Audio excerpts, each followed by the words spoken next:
Hi, so today I'm going to show you how to replace the hard drive in a Toshiba satellite laptop. All you're going to need is your Toshiba satellite laptop, the hard drive that you're going to replace, and a small Phillips head screwdriver. First, you want to disconnect your power supply and remove the battery. This is so we don't have any electrical mishaps. Now, on the back of this machine, you will see there are two main panels. This one houses the RAM and a few other things, and this one houses the hard drive. So this is what we're going to remove. There are two screws right here. We're going to loosen those, and then the panel will pop right out.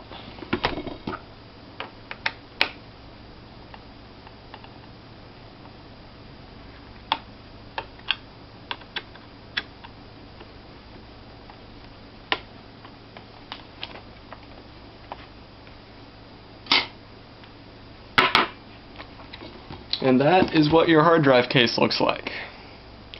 There are 4 screws, one in each corner, and a connector. This actually is the part that connects the hard drive to the computer. So to remove the hard drive, you just need to slide it out like that.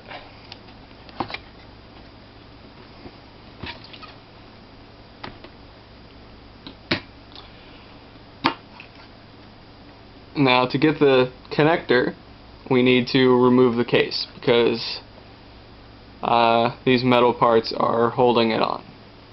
So to do that, we need to remove these 2 skinny screws and these 4 fat screws.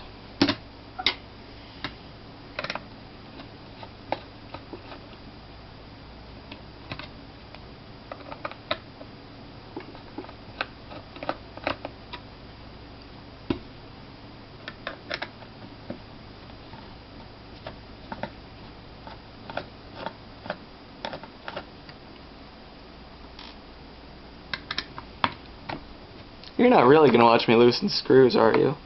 You can probably skip ahead a few seconds. I'm not really going to talk about anything important.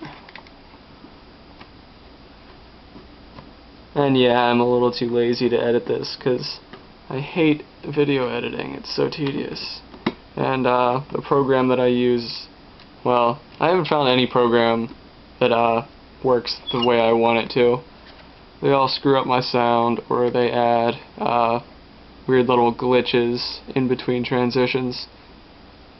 So I'm just gonna do this raw, and you can watch me turn a screwdriver over and over again.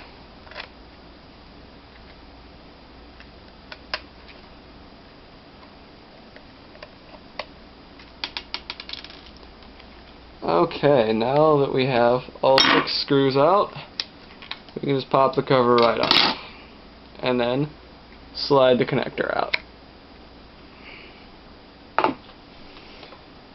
Now take our replacement hard drive and line up the short and the long part of that with the short and the long part of this.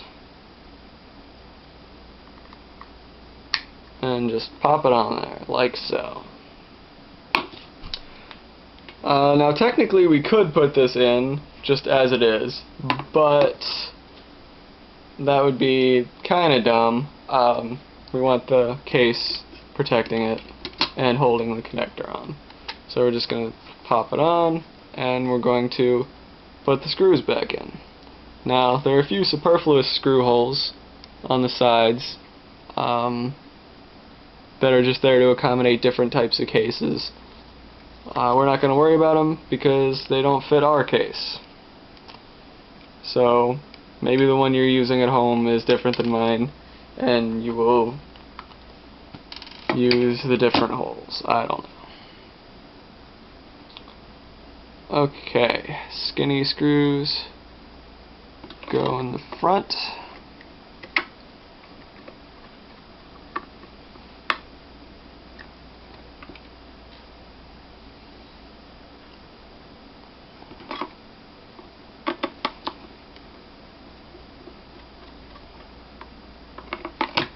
fat screws go on top.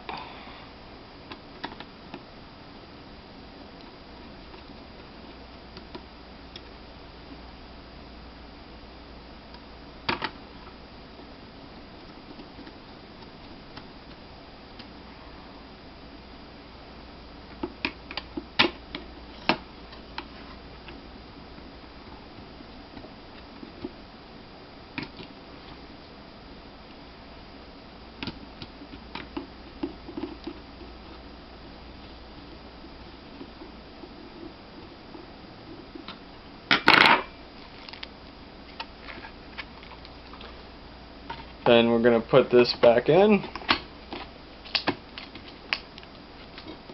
and slide it just like it was before. Well, rather like the other one was. Then you see the panel has these two prongs, so we're going to slide those in like that, pop it down,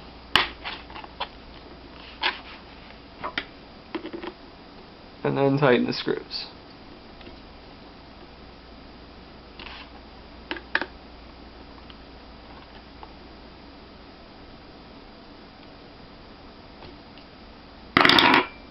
And that is how you replace the hard drive on a Toshiba satellite.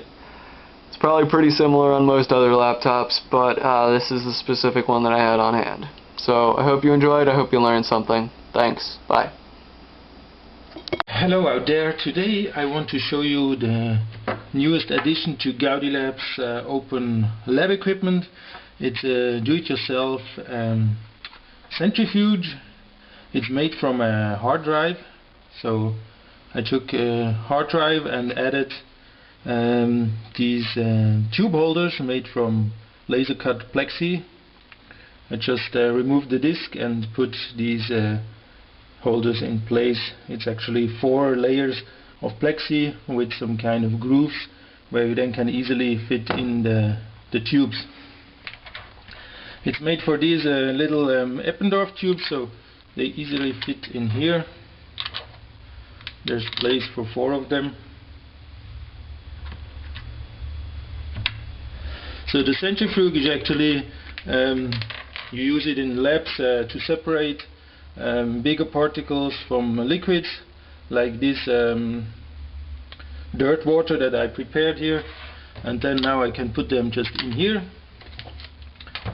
I've got a knob here to control the speed and a little display to see, and the power switch to turn it on and off. I'm gonna power it with 8 batteries. Just plug it in and turn on. So now it shows on the display actually my logo and the speed. It's actually the set speed, so that's the speed that I'm gonna set. So now I'm going to turn it on, and it takes a little manual turning to go, and so now you see the centrifuge speeding up. It's actually quite fast and so quite dangerous, so I don't want to put it at maximum speed. I can turn off the light so it looks really nice in the dark.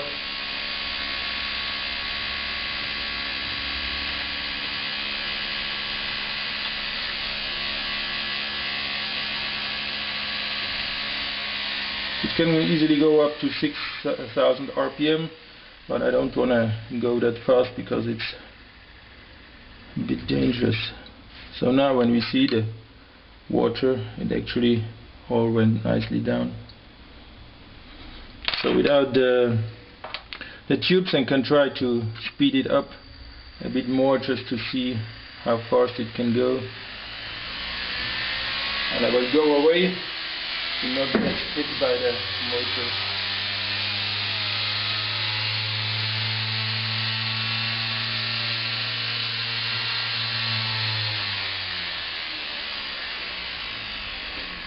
Inside there is a controller that is actually used for electric planes. So there is a little motor controller and a tiny Arduino AVR Tiny to control the motor. Yeah, so this is it.